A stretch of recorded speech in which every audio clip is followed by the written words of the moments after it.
Hello दोस्तों, स्वागत करता हूं एक बार फिर से आप सभी लोगों का अपने यूट्यूब चैनल परीक्षा तक स्टडी पर। मैं हूं गौरव और आज हम जो डिस्कस करने वाले हैं इस वीडियो के अंदर वो है पार्ट नंबर 7, यानी कि पार्ट 7 को आज हम इस वीडियो के अंदर डिस्कस करने वाले हैं। तो जो भी लोग मेरे इस चैनल पर नए जुड़े हैं तो उनकी जानकारी के लिए बता दें, ये जो सीरीज चल रही है जिसका आज हम पार्ट नंबर 7 को डिस्कस करने वाले हैं आप लोगों के सामने, इस सीरीज़ का नाम है mission SSC GD constable 2021 series. यानी कि इसमें हम 10,000 से भी ज़्यादा क्वेश्चन आप लोगों को करवाने वाले हैं इस सीरीज के अंदर। अगर आप ये जो सीरीज चल रही है इसको शुरुआत से लेकर अंत तक इसका पूरा जितने भी पार्ट आते हैं सभी को आप लोग देखते हैं तो मैं आपको गारंटी देता हूँ आप एसएससी जीडी के एग्ज़ाम में 25 में 25 नंबर लाने वाले हैं अगर ये सीरीज आप पूरी देखते हैं, जो कि 10,000 से भी ज़्यादा क्वेश्चन इस सीरीज में आपको देखने को मिलेंगे। क्योंकि इस सीरीज के अंदर आपको स्टैटिक जीके भी देखने को मिलेगा, जनरल साइंस के भी क्वेश्चन मिलेंगे, आपको हिस्ट्री के भी क्वेश्चन देखने को मिलेंगे, आपको करंट अफेयर्स के भी क्वेश्चन मिलेंगे जो आपके लिए मोस्ट इम्पोर्टेंट होंगे, वही आपको इसके अंदर देखने को मिलेंगे। और साथ ही साथ जो आपके प्रीवियस ईयर के क्वेश्चन हैं जो आपके एसएससी जीडी में पूछे गए हैं और बार बार रिपीट भी हुए हैं, उन सभी को हम डिस्कस करते हुए चल रहे हैं इस सीरीज़ के अंदर। तो आप निश्चिंत होकर इस सीरीज़ को पूरा लगाइएगा और आप 25 में 25 पूरे में पूरा स्कोर करने वाले हैं आप जीके और जीए वाले पार्ट में। तो निश्चित तौर पर आप इस सीरीज़ को पूरा लगाइएगा, ठीक है। तो चलिए अब शुरुआत करते हैं और देखते हैं किस प्रकार के क्वेश्चन आज हम आप लोगों के लिए लेकर आए हैं। तो शुरू करने से पहले आप लोगों से एक एडवाइस रहेगी, अगर आप लोग मेरे इस चैनल पर नए विजिट कर रहे हैं, आप लोग पहली बार देख रहे हैं, तो प्लीज़ चैनल को सब्सक्राइब ज़रूर मान लें ताकि आपके पास जो किसी भी न्यू रिक्रूटमेंट से संबंधित कोई भी अपडेट आती है या फिर किसी एग्ज़ाम से रिलेटेड आपकी कोई अपडेट है या फिर एडमिट कार्ड या फिर किसी एग्ज़ाम का रिजल्ट को किसी भी प्रकार की अपडेट भी सबसे पहले पाना चाहते हैं तो आपको वो इसी आपके चैनल पर प्रोवाइड करवाई जाएगी, ठीक है। और साथ ही साथ किसी भी वीडियो का जो अपलोड होता है हमारे इस चैनल पर उसका जो नोटिफिकेशन है वो भी आप सबसे पहले पाना चाहते हैं तो चैनल को सब्सक्राइब करके बेल आइकन को ऑन कर लें, ठीक है, ताकि आपके पास इस चैनल का नोटिफिकेशन है वो समय पर आ सके। चलिए तो अब शुरू करते हैं। तो अब बात करते हैं पहले प्रश्न की। तो पहले प्रश्न में आपसे पूछा गया है, निम्न में कौन सा वेद वेद त्रय में सम्मिलित नहीं है। यानी कि आपको चारों वेदों में से बताना है कि किस वेद को वेद त्रय में सम्मिलित नहीं किया गया है। आपके अगर ऋग्वेद की बात की जाए तो इसको भी वेद त्रय में सम्मिलित किया गया है, यजुर्वेद को भी आपके वेद त्रय में सम्मिलित किया गया है और आपके साम वेद को भी आपके वेद त्रय में सम्मिलित किया गया है। बट जो आपका अर्थवेद है इसको वेद त्रय में सम्मिलित नहीं किया गया है। तो इस प्रकार जो इसका राइट ऑप्शन हो जाएगा वो हो जाएगा आपका ऑप्शन नंबर डी, ठीक है। ये तो हो गया आपके इस प्रश्न का उत्तर। अब हम डिस्कस करेंगे इस प्रश्न से बनने वाले जो और भी क्वेश्चन होंगे और आपके पूछे जा सकते हैं एग्ज़ाम में। तो बात करते हैं पहले हम ऋग्वेद की, जो कि आपका सबसे पुराना वेद है। तो अगर आपसे पूछे सबसे पुराना वेद कौन सा है तो वो आपका हो जाएगा ऋग्वेद, ठीक है। उसके बाद ऋग्वेद में जो अगर मंडल आपसे पूछे तो इसमें टोटल 10 मंडल हैं। कितने मंडल हैं? 10 मंडल। और इसी के तीसरे मंडल में आपके गायत्री मंत्र का उल्लेख है जिसकी रचना विश्वामित्र जी के द्वारा की गई थी और यह जो मंत्र है आपका गायत्री मंत्र ये सावित्री को समर्पित है, ठीक है। वहीं अगर इसके हम 7वें मंडल की बात करें जिसमें आपके राजा सुदास और 10 राजाओं के बीच परुसड़ी नदी के किनारे युद्ध को भी दर्शाया गया है आपके ऋग्वेद के 7वें मंडल में, ठीक है। अगर इसमें हम टोटल सूक्तियों की बात करें जो कि आपसे पूछा जाता है कि आपके ऋग्वेद में टोटल जो सूक्तियों की संख्या है वो कितनी है तो वो हो जाएंगी 1028। अगर इसमें हम टोटल रचनाओं की बात कर लें तो इसमें आपकी टोटल जो रचनाएं हैं वो 10,465 रचनाएं आपके ऋग्वेद में देखने को मिलती हैं, ठीक है। और ये आपका सबसे पुराना वेद भी है। अब बात आती है सेकंड नंबर पर आपका लिखा हुआ है यजुर्वेद। अगर हम यजुर्वेद की बात करें तो यहाँ से आपका एक ही प्रश्न बनता है, आपसे पूछ लेता है किस वेद को गद्य और पद्य दोनों भाषाओं में लिखा गया है तो वे आपका यजुर्वेद को गद्य और पद्य दोनों भाषाओं में लिखा गया है। अब हम बात करते हैं ऑप्शन नंबर सी सामवेद की। तो सामवेद में आपसे प्रश्न बनता है, आपसे पूछा जाता है कि किस वेद में संगीत का उल्लेख हुआ है, तो वो आपका सामवेद में संगीत का उल्लेख देखने को मिलता है। और इसी यानी सामवेद को ही भारतीय संगीत का जनक कहा जाता है। ठीक है, अगर आपसे पूछ ले भारतीय संगीत का जनक किस वेद को कहा जाता है, तो वो सामवेद को कहा जाता है। ठीक है, अगर इसमें हम टोटल रचनाओं की बात करें तो इसमें टोटल 1549 रचनाएं देखने को मिलती हैं। ठीक है, उसके बाद आपका अंतिम वेद यानी अथर्ववेद की बात की जाए तो ये आपका सबसे नया वेद है। ठीक है, अगर आपसे पूछ ले जो हमारा सबसे आधुनिक वेद है वो कौन सा है, तो वो हमारा अर्थवेद है। ठीक है, क्योंकि इसको सबसे बाद में लिखा गया है। तो इस वेद के अंदर जादू तंत्र मंत्र देखने को मिलता है। ठीक है, तो इसको आप ध्यान रखिएगा। अर्थवेद से एक क्वेश्चन आपका और बनता है, आपसे पूछ लेता है कि ब्रह्म वेद किस वेद को कहा जाता है, तो वो आपका अर्थवेद को ही ब्रह्म वेद भी कहा जाता है। ठीक है, यही अगर आपसे पूछ ले जो भारतीय शास्त्रों में वेदांगों की संख्या कितनी है, अगर वेदों की संख्या पूछेगा तो वो 4 हो जाएंगी, अगर वेदांगों की संख्या पूछ ले तो वो आपकी हैं 6। दोनों को आप याद रखिएगा। अगर हम वेदांगों की बात कर लें तो उसमें से पहले नंबर पर आपका शिक्षा हो जाएगा, दूसरे नंबर पर ज्योतिष हो जाएगा, तीसरे नंबर पर व्याकरण हो जाएगा, चौथे नंबर पर कल्प हो जाएगा, पाँचवें नंबर पर निरुक्ति हो जाएगा और छठे नंबर पर आपका छंद हो जाएगा। तो इस प्रकार से 6 वेदांग देखने को मिलते हैं भारतीय शास्त्रों में। ठीक है, तो इसको भी आप याद रखिएगा।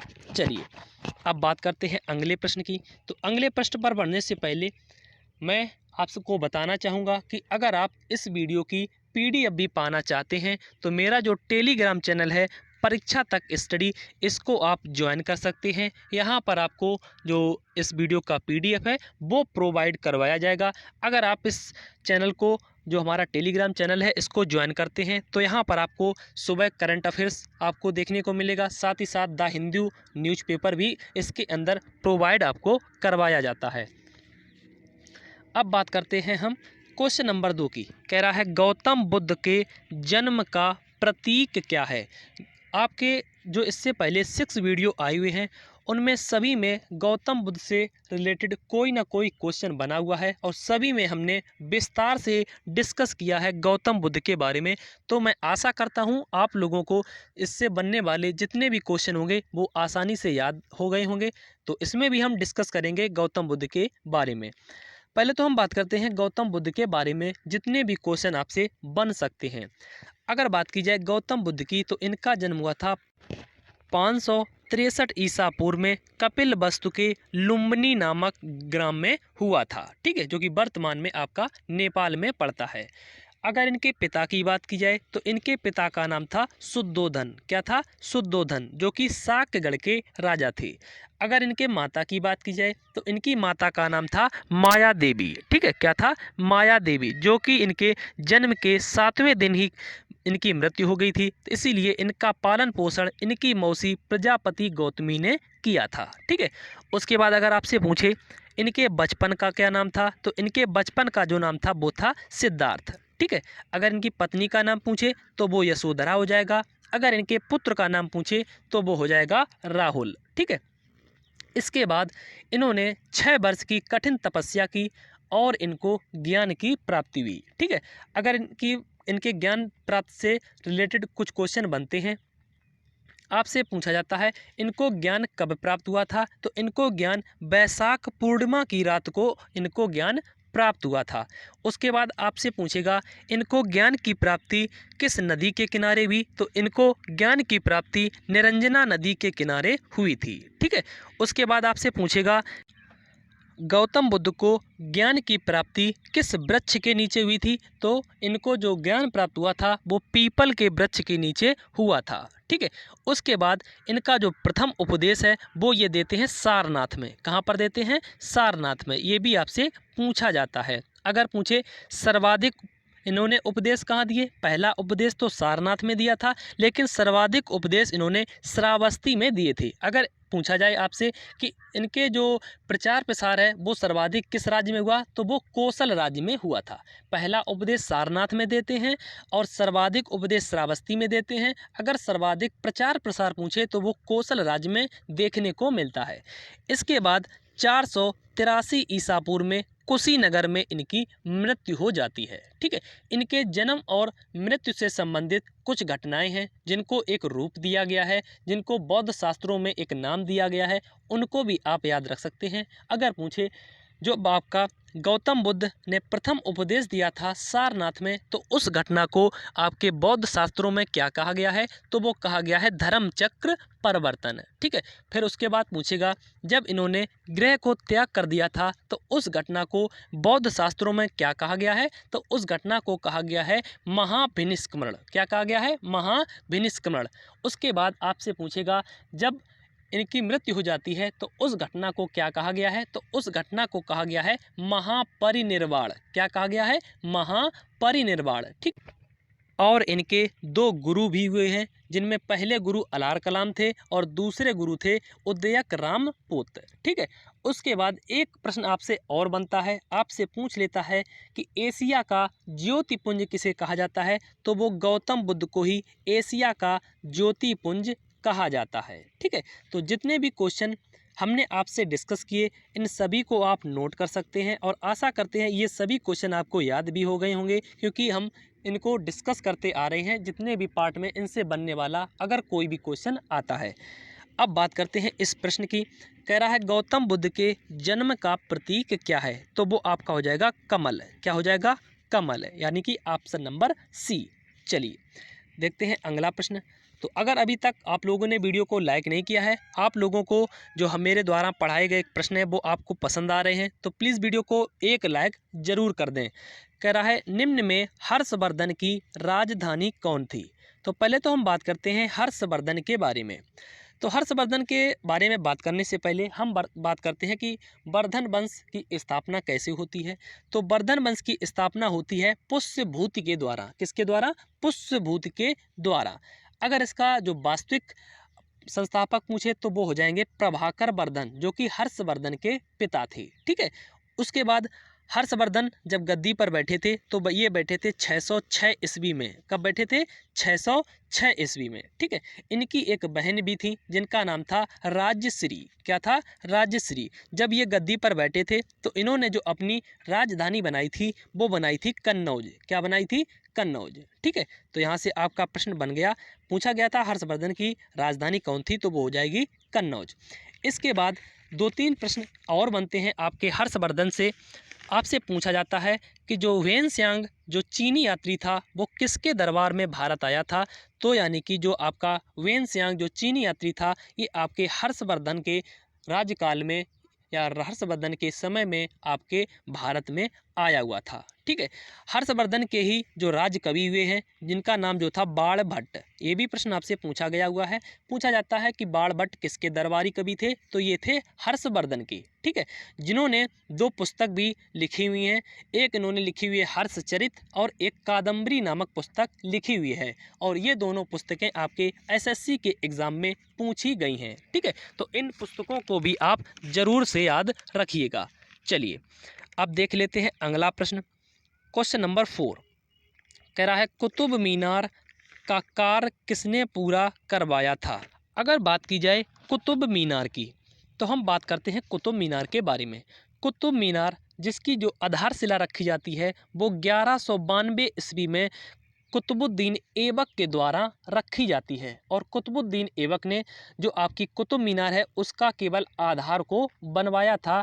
ठीक है, और उसके बाद आपका जो इनका जो दूसरा शासक हुआ है, जो इनके दामाद हुए हैं जिनका नाम इल्तुतमिश था, उन्होंने आपके कुतुब मीनार के 3 मंजिल को और बढ़ाया हुआ था। ठीक है, इसके बाद जो कुतुब मीनार की अंतिम मंजिल है उसका जो निर्माण कार्य करवाया था वो करवाया था फिरोज तुगलक ने। किसने करवाया था? फिरोज तुगलक ने। तो इस प्रकार से जो टोटल लेंथ हो जाती है कुतुब मीनार की वो हो जाती है 72.5 मीटर। ठीक है, कितनी हो जाती है? 72.5 मीटर। कुतुब मीनार की आधार को आपके कुतुबुद्दीन ऐबक ने बनवाया था। बाकी 3 मंजिल को इसको जो बनवाया था वो इल्तुतमिश ने बनवाया था। इसकी जो अंतिम मंजिल थी उसको बनवाया गया था फिरोज शाह तुगलक के द्वारा, ठीक है, जो कि तुगलक वंश का एक साम्राज्य हुआ था।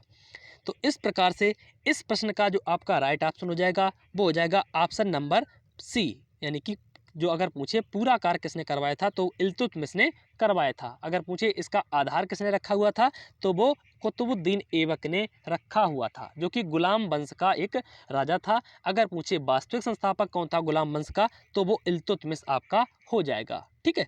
चलिए देख लेते हैं अगला प्रश्न। क्वेश्चन नंबर 5 कह रहा है जलियांवाला बाग हत्याकांड कब हुआ था। बात की जाए अगर जलियांवाला हत्याकांड की तो जलियांवाला बाग जो हत्याकांड अमृतसर में हुआ था, इसका जो एक प्रमुख कारण था वो था रौलट एक्ट। क्या था? रौलट एक्ट, जो कि 1919 में भारत आया हुआ था और इसका जगह जगह पर विरोध हो रहा था। पंजाब में इसका सत्यपाल और सैफुद्दीन किचलू के द्वारा इसका विरोध किया जा रहा था और इन दोनों नेताओं को गिरफ्तार के विरोध में आपके जलियांवाला बाग में एक जनसभा आयोजित की गई। उसी जनसभा पर जो जनरल डायर नामक एक अंग्रेजी जनरल, जिसने नियति भीड़ पर 13 अप्रैल 1919 को गोलियां चलाने का आदेश दे दिया, जिसमें काफ़ी संख्या में वहां पर व्यक्ति मारे गए। इसके बाद एक प्रश्न आपसे और बनता है, पूछता है कि इस जो पूरा जलियांवाला बाग हत्याकांड हुआ था इसमें किस भारतीय ने जनरल डायर का साथ दिया था। तो हंसराज नामक व्यक्ति ने इस पूरे घटना में आपके जनरल डायर का साथ दिया था और इसी घटना के बाद रविंद्रनाथ टैगोर ने नाइटहुड की उपाधि भी वापस कर दी थी और इसी आपके जलियांवाला बाग हत्याकांड के विरोध में एक आपका आयोग भी गठित होता है जो कि हंटर आयोग कहलाता है और यह आयोग इस पूरी घटना को एक सही घटना का रूप दे देता है, ठीक है। तो इन सभी को आप याद रखिएगा। पूछा गया था जलियांवाला बाग हत्याकांड कब हुआ था, तो यह हुआ था 1919 में। चलिए देखते हैं अगला प्रश्न। क्वेश्चन नंबर 6 आपसे पूछ रहा है निम्न में नागरिकता से संबंधित भाग है। अगर नागरिकता से संबंधित भाग आपसे पूछे तो वो है भाग नंबर 2। कौन सा है? भाग नंबर 2। अगर आपसे अनुच्छेद यानी आर्टिकल नंबर पूछ ले तो वो आपका हो जाएगा आर्टिकल नंबर 5 से लेकर आर्टिकल नंबर 11 तक हमारे नागरिकता का प्रावधान किया गया है संविधान में। अगर पूछे जो हमारी नागरिकता है वो किस प्रकार की नागरिकता है तो वो हो जाएगी एकल नागरिकता प्रणाली, जो कि ली गई है ब्रिटेन के संविधान से, ठीक है। उसके बाद बात कर लेते हैं जो और भी ऑप्शन दिए गए हैं। ऑप्शन नंबर 1 की बात करें तो लिखा हुआ है भाग नंबर 1। तो भाग नंबर 1 में हमारे आर्टिकल नंबर 1 से 4 तक जो हमारे राज्य हैं और केंद्र शासित प्रदेश हैं उनके लिए रखा गया है। बात की जाए भाग नंबर 2 की, भाग नंबर जो आपका बी लिखा हुआ है ऑप्शन नंबर, जिसमें लिखा हुआ है भाग नंबर 4। तो अगर भाग नंबर 4 की भी बात की जाए तो इसमें आर्टिकल नंबर 36 से लेकर आर्टिकल नंबर 51 तक हमारे राज्यों के नीति निर्देशक तत्वों को रखा गया है। वहीं बात की जाए ऑप्शन नंबर डी की, जिसमें लिखा हुआ है भाग नंबर 3। अगर भाग नंबर 3 की बात की जाए तो इसमें आर्टिकल नंबर 12 से लेकर आर्टिकल नंबर 35 तक हमारे मौलिक अधिकारों को रखा गया है, ठीक है। तो सभी को आप याद रख सकते हैं। तो इस प्रश्न का जो हमारा राइट ऑप्शन हो जाएगा वो हो जाएगा ऑप्शन नंबर सी, भाग नंबर 2 और आर्टिकल नंबर आपके 5 से लेकर 11 तक नागरिकता का प्रावधान रखा गया है। चलिए, तो अभी तक अगर आप लोग वीडियो को पसंद कर रहे हैं तो प्लीज़ वीडियो को लाइक ज़रूर कर दें और अगर मेरे चैनल पर नए जुड़े हैं तो चैनल को सब्सक्राइब मार लें। अगर आप किसी भी सोशल अकाउंट से अपने दोस्तों के साथ जुड़े हुए हैं तो उनको एक बार उनके ग्रुप में शेयर भी कर सकते हैं अगर आप लोग वीडियो को पसंद कर रहे हैं। कह रहा है अयोध्या किस नदी के किनारे बसा हुआ है। अगर बात की जाए अयोध्या की तो अयोध्या जो बसा हुआ है ये बसा हुआ सरयू नदी के किनारे। किस नदी के किनारे? सरयू नदी के किनारे। अगर बात की जाए सरयू नदी के बारे में तो सरयू नदी जिसको घाघरा, शारदा और काली नदी के भी नाम से जाना जाता है, जिसकी जो टोटल लेंथ है वो है 350 किलोमीटर, ठीक है। अगर बात की जाए ये निकलती कहाँ से हैं तो ये उत्तराखंड के कुमाऊं क्षेत्र से निकलती हैं, ठीक है। और यह बात की जाए ऑप्शन नंबर ए मंदाकिनी की तो जो आपकी मंदाकिनी है ये अलकनंदा की सहायक नदी है और ये जो निकलती हैं ये केदारनाथ से निकलती हैं, ठीक है। और जो आपकी ऑप्शन नंबर डी में लिखा हुआ है गंगा नदी।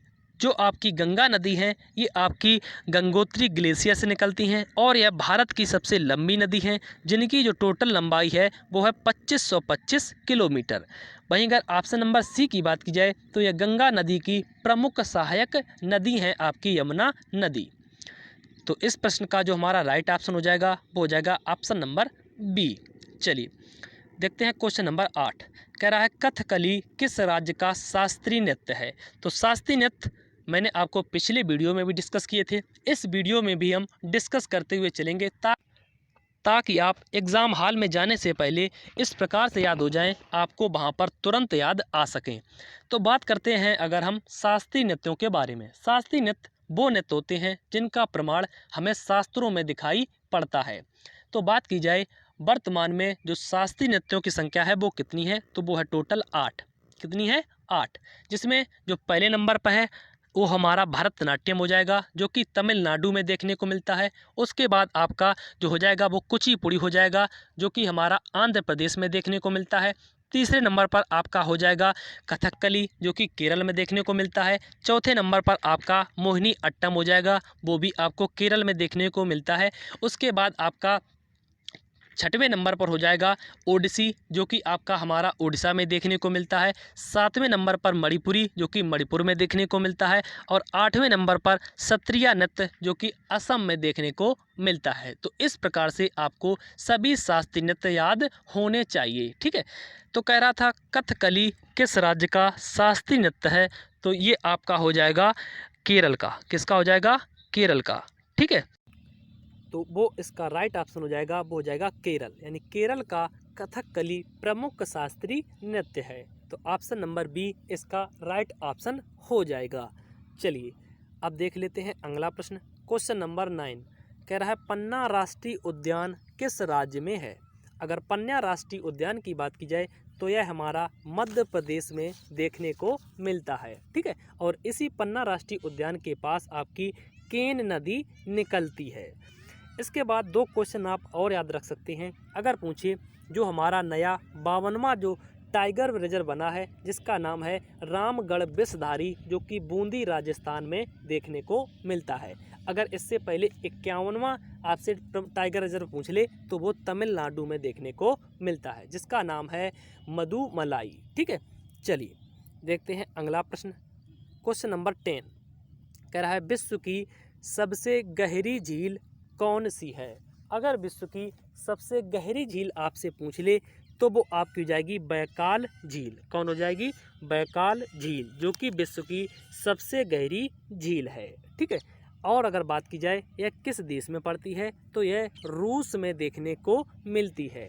जिसकी हम टोटल लेंथ की बात करें तो इसकी जो टोटल लेंथ है वो है 636 किलोमीटर। ठीक है, अगर इसकी गहराई की बात कर लें तो इसकी गहराई 1642 मीटर देखने को मिलती है। ठीक है, उसके बाद अगर हम ऑप्शन नंबर ए देखें तो लिखा हुआ है विनिपेग, ये कनाडा की एक प्रमुख झील है। ऑप्शन नंबर बी देखें तो लिखा हुआ है कैस्पियन झील। तो कैस्पियन झील से 2 क्वेश्चन आपके बनते हैं। आपसे पूछता है कैस्पियन झील कहाँ पर पाई जाती है, तो यह झील मध्य एशिया में पाई जाती है और यह क्षेत्रफल की दृष्टि से विश्व की सबसे बड़ी झील है आपकी कैस्पियन झील। उसके बाद ऑप्शन नंबर डी लिखा हुआ है सुपीरियर झील। तो यहाँ से भी 2 क्वेश्चन बनते हैं।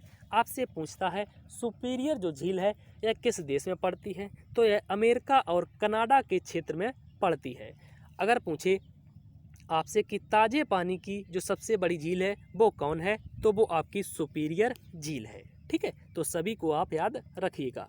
चलिए देखते हैं अगला क्वेश्चन। क्वेश्चन नंबर 11 कह रहा है स्वराज पार्टी की स्थापना कब हुई थी। मोस्ट इम्पोर्टेंट प्रश्न। तो बात करें अगर हम स्वराज पार्टी की, जिसकी जो स्थापना होती है वो 1 जनवरी 1923 में इलाहाबाद में होती है। तो यहाँ से 3 प्रश्न आपके बन जाते हैं। आपसे पूछेगा स्वराज पार्टी की स्थापना कब हुई, तो वो 1 जनवरी 1923 को हुई। उसके बाद पूछता है इसकी स्थापना की किसने, तो इसकी स्थापना मोतीलाल नेहरू और चित्तरंजन दास जी के द्वारा की गई। इसके बाद आपसे पूछेगा स्वराज पार्टी की स्थापना हुई कहाँ पर थी, तो यह आपके इलाहाबाद में हुई थी। तो इस तरह से इस प्रश्न का आपका राइट ऑप्शन हो जाएगा ऑप्शन नंबर ए 1923। चलिए बात कर लेते हैं क्वेश्चन नंबर 12 की। कह रहा है WHO का मुख्यालय कहाँ पर स्थित है। मोस्ट इम्पोर्टेंट प्रश्न, क्योंकि यहाँ से भी क्वेश्चन आपके देखने को मिलते हैं। बात की जाए अगर WHO की, यानी वर्ल्ड हेल्थ ऑर्गेनाइजेशन, विश्व स्वास्थ्य संगठन, जिसकी जो स्थापना होती है वो 7 अप्रैल 1948 को होती है। कब होती है? 7 अप्रैल 1948 को। अगर इसके हेडक्वार्टर यानी मुख्यालय की बात की जाए तो वो आपका स्थित है जिनेवा स्विट्जरलैंड में। कहाँ पर स्थित है? जिनेवा स्विट्जरलैंड में। अगर बात की जाए WHO के वर्तमान में जो प्रमुख अध्यक्ष हैं वो कौन हैं, तो वो आपके हो जाएंगे टेड्रोस एडहानम। कौन हो जाएंगे? टेड्रोस एडहानम। ठीक है। अगर पूछे वर्तमान में इसके भारत की तरफ से उप महानिदेशक कौन बनाए गए हैं, तो वो सौम्या स्वामीनाथन वर्तमान में उप महानिदेशक हैं विश्व स्वास्थ्य संगठन के। अब बात की जाए इस प्रश्न में आपसे क्या पूछा गया था, तो इस प्रश्न में आपसे WHO का मुख्यालय पूछा गया था, तो वो आपका हो जाएगा जेनेवा। ये प्रश्न आपका SSC के GD के एग्ज़ाम में, SSC के CHSL के एग्ज़ाम में और एयरफोर्स के एग्ज़ाम में, नेवी MR के एग्ज़ाम में आपका पूछा जा चुका है WHO के बारे में। चलिए देखते हैं अगला प्रश्न, क्वेश्चन नंबर 13। कह रहा है सोडियम का परमाणु क्रमांक क्या है। अगर हम सोडियम के परमाणु क्रमांक की बात करें तो वो आपका हो जाएगा 11, यानी कि ऑप्शन नंबर बी इसका राइट ऑप्शन हो जाएगा। अगर इसके हम जो इसका प्रतीक चिन्ह है वो क्या है, तो वो हो जाएगा Na। ठीक है। ऑप्शन नंबर ए देखें तो लिखा हुआ है 10। अगर 10 पूछे परमाणु क्रमांक किसका है तो ये नियान का हो जाएगा। नियान को Ne से डिनोट करते हैं। वहीं अगर ऑप्शन नंबर सी की बात की जाए तो 9 लिखा हुआ है। 9 परमाणु क्रमांक किसका है, तो ये फ्लोरीन का हो जाएगा, जिसको हम F से डिनोट करते हैं। वहीं अगर ऑप्शन नंबर डी की बात की जाए तो 14 लिखा हुआ है। तो 14 जो हमारा परमाणु क्रमांक है वो आपका हो जाएगा सिलिकॉन का, जिसे हम Si से डिनोट करते हैं। तो इस प्रश्न का हमारा राइट ऑप्शन हो जाएगा ऑप्शन नंबर बी। चलिए देख लेते हैं अगला प्रश्न, क्वेश्चन नंबर 14। कह रहा है रेडियम की खोज किसने की थी। तो बात आती है रेडियम की, जिसकी जो खोज होती है वो 1898 ईस्वी में आपके मैडम क्यूरी के द्वारा की जाती है, और इसी की खोज के लिए मैडम क्यूरी को नोबेल पुरस्कार भी मिला था आपके रसायन के क्षेत्र में। ठीक है। तो ऑप्शन नंबर डी इस प्रश्न का राइट ऑप्शन हो जाएगा। ठीक है। रेडियम जो हमारा है यह भी एक रासायनिक तत्व है। चलिए देखते हैं अगला प्रश्न, क्वेश्चन नंबर 15। अब जो आपको 2 प्रश्न देखने को मिलेंगे ये आपके करंट अफेयर से देखने को मिलेंगे। कह रहा है हाल ही में कर्नाटक के नए राज्यपाल बने हैं। तो हाल ही में जो कर्नाटक के नए राज्यपाल बने हैं वो बने हैं आपके थावर चंद गहलोत। कौन बने हैं? थावर चंद गहलोत। ठीक है। ऑप्शन नंबर ए की बात की जाए लिखा हुआ है बंडारू दत्तात्रेय, तो ये हमारे हरियाणा के राज्यपाल हैं। आनंदीबेन पटेल ये हमारे वर्तमान में उत्तर प्रदेश की राज्यपाल हैं। तो ऑप्शन नंबर सी इस प्रश्न का राइट ऑप्शन हो जाएगा। अब देखते हैं अंतिम प्रश्न। कह रहा है नेपाल के नए प्रधानमंत्री बने हैं। तो नेपाल के जो नए प्रधानमंत्री बने हैं वो बने हैं शेर बहादुर देउबा। ठीक है। ऑप्शन नंबर ए इस प्रश्न का आपका राइट ऑप्शन हो जाएगा। ऑप्शन नंबर बी देखें तो लिखा हुआ है बशर अल रसद, तो वर्तमान में ये सीरिया के नए राष्ट्रपति बने हैं। ऑप्शन नंबर डी देखें तो लिखा हुआ विद्या देवी भंडारी, तो यह वर्तमान में नेपाल की राष्ट्रपति हैं, जिन्होंने ही शपथ दिलाई है शेर बहादुर देउबा को। चलिए तो आज के जो हमने टोटल 16 क्वेश्चन लिए और उनसे बनने वाले जो और भी क्वेश्चन बन सकते थे जो आपके एग्ज़ाम में आए हुए थे, उन सभी को हमने डिस्कस किया इस वीडियो के अंदर। तो वीडियो आपको कैसा लगा इसे हमें कमेंट बॉक्स में लिखकर ज़रूर बताएं, और साथ ही साथ ये हमारा जो वीडियो था अगर आपको अच्छा लगा हो तो प्लीज़ वीडियो को लाइक करें और शेयर करें। अब मिलेंगे नेक्स्ट वीडियो में, पार्ट नंबर 8 को लेकर हाजिर होंगे। तब तक के लिए सभी भाइयों को जय हिंद।